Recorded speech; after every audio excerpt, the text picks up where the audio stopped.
All right, food forest is complete here in Jupiter, Florida. I'm gonna flip this thing around as I walk right into the food forest and give you guys a look on what this looks like. And stay tuned to the end if you want to see some beautiful raised beds. Shout out to Riley and Matt for bringing it home, but let me flip this thing around. All right, y'all, check this out. We got some beautiful, I forget what these palm trees are called. We were gonna do a trellis, might come back for it. And here it is. Pardon me, got the blower in the way. You don't even get the full effect. You got this big old orange thing right here, but check it out, guys. Here is a more wild, rustic food forest style. Some individual trees floating by themselves. Lots of big, beautiful flowers. I think this is kind of the money shot right here. Obviously, the ground looks a little tore up right now from the tractor and material being dropped on it. It'll all grow back, especially in this growth season, but I'm just gonna start naming some stuff off as you know we do. There's an old citrus tree here, hibiscus, strawberry tree, ice cream bean, we got turmerics, lots of native flowers, we got some rosemary and some dune sunflowers, more turmeric, mulberry off on the right over there, and just so many milkweeds, gardenias, roselle, papaya, cassava, more roselle, lemongrass, basil, a different type of papaya, hibiscus, Barbados cherry, banana, cranberry hibiscus. Got some little mulberries. Look at Tyler and Riley just hanging out in here. That guy didn't do anything in the food forest. He did nothing. He didn't even. He moved mulch. You're right. We had a 20-yard dump right here. As I don't know what was bigger, the dump of rain or the dump of mulch, and we all just moved it in the rain. Check these beauties out.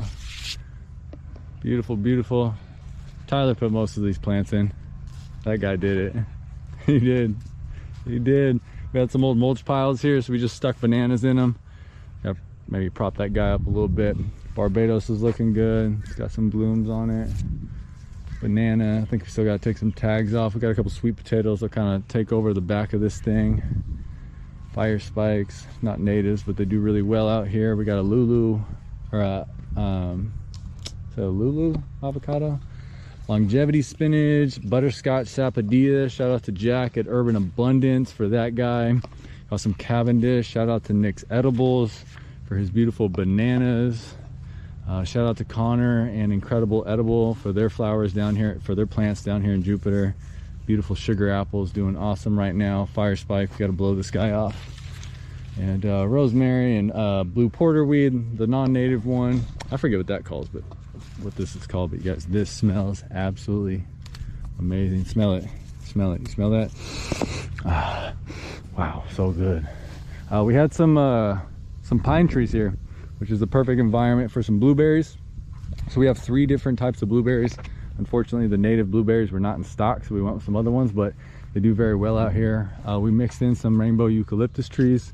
Our friend and steward of the property definitely loves, she wants this whole thing to be a forest, so we mixed in some very big trees. We didn't want to put them in the front there because they would shade out a lot of things, but wanted to let that get in there. Got the mulberry, big leaf mulberry, I forget which kind this is, might be a Tice. Chaya, we got native firebush back here and starfruit. Can handle some decent shade, but also a lot of sun back here, so we totally see this just boom, filling in this area. Some gingers in the shade, pineapple guava, love some pineapple shade, oh, it's been a day, it has been a week. Beauty berry, lots of bunnies out here. We got a little bunny.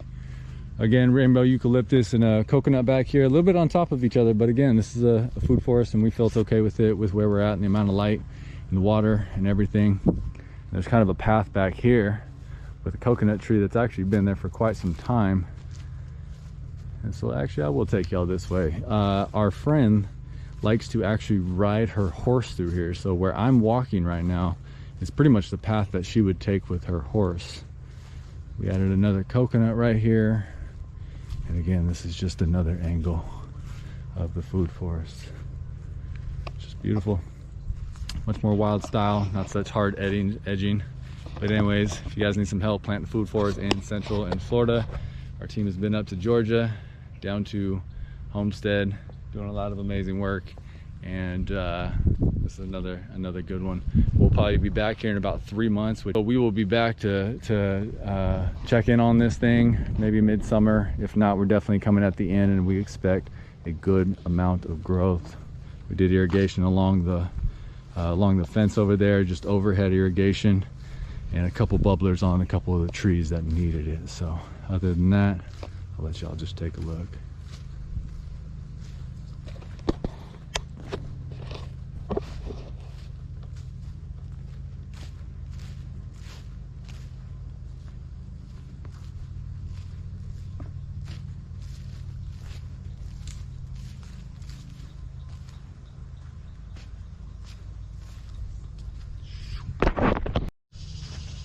Just kidding, part 2.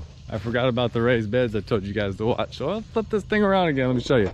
So we had a design for the back of this property, but the main one was these raised beds. Check these out, man. I don't even need to say anything. They're just beautiful. Matthew Nadeau and Riley Morris done did it again. Look at these beauties, some cedar beds. They worked their butt off to get these beautiful beds in place. Boy, I think they nailed it. All custom built, no prefab, stocked with herbs and medicinals. And I would say this thing is just fucking beautiful.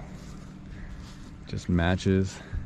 I think the only thing we'd change is we would do some hard edging on the corners here, but the beds look phenomenal. You guys check these out. Bell peppers, eggplants, marigolds, tomatoes, basil, some spinaches. I forget the vine that's gonna grow over the top of it, but it looks beautiful. That thing will go crazy on it. Bell peppers, sage, good stuff. Really matches the pool.